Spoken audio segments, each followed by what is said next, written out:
Now,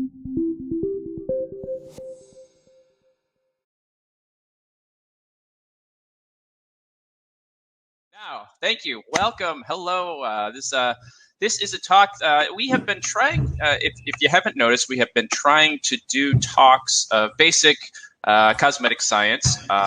We have previously done a few talks. These are based on the South African Society. They have Roy Gartner has put together a course, and he offered it up to the IFSCC. And so we're taking snippets of that course, and we're going to teach you some basic cosmetic science. So people who have been in the industry a long time, this might be a review of some things.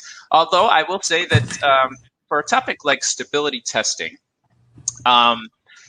this is a very customized type of test for different companies. And so the stuff that I'm presenting here is the way that my company did it, the company I worked for many years. This is the way that we did it, and this is the rationale for stability testing. And so you can model yours, your company may model it on this, but there are probably going to be some tiny different details there. But let's go through the Cosmetic Chemist Guide to Stability Testing. All right. Now, before I get talked, with all of my talks, I have a personal mission to make sure I educate, entertain, and inspire. And just to ensure that I get at least one of those, got some beanbag. I will briefly juggle for you until I get wild applause in the chat. Oh.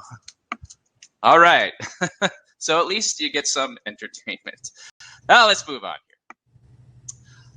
The topics that we're going to cover today, first I'm going to go through and talk about stability testing. What is stability testing? So I get contacted through my websites from a lot of people. They hear this term stability testing. It's kind of a mystery to them. They're like, oh, I hear I'm supposed to do stability testing. I don't really know why or what that is. And so we're going to talk about, what is stability testing? What am I talking about? We're also going to talk about when you might do a test and why you do these tests.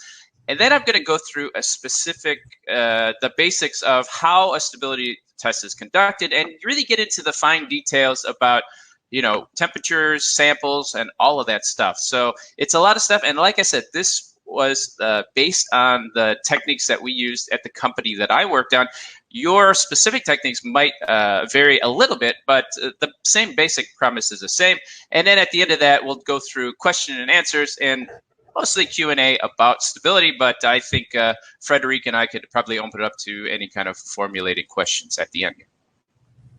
So here are the objectives of this talk. After going through this webinar, you should be able to understand what stability test is.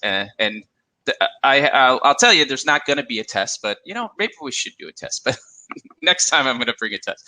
But hopefully after this webinar, you'll understand what a stability test is. You'll know why you conduct stability tests. You'll know when you need to conduct stability tests on your formulas.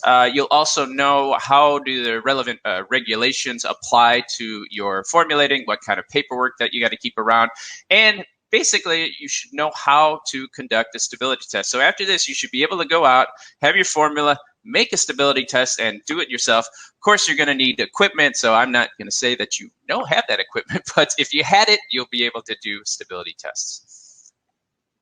I will also admit, I know this is IFSCC, this is international. The stuff that I talk about, I'm from the U.S., I was trained in the U.S., and I know U.S. rules mostly, so my advice here is mostly applicable to the U.S., but I will say rules around the world are very similar, and I will give you some sources out of the EU that you can also follow, but basically the same basic technique applies anywhere in the world.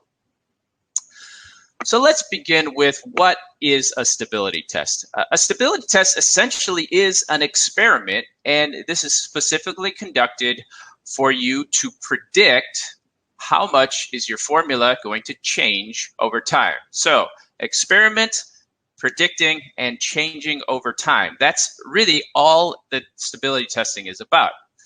So let's break this down a little bit more.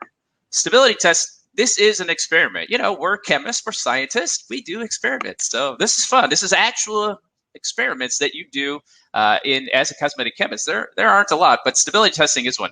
And the basic hypothesis of this stability test is the hypothesis that this formula will not change much over time. That's what you hope. You put together formulas and you don't want them to change. You want them to be stable. You want them to last like 2,000 years, like that one cold cream that they found in the ancient Roman ruins. You want things to last a long time.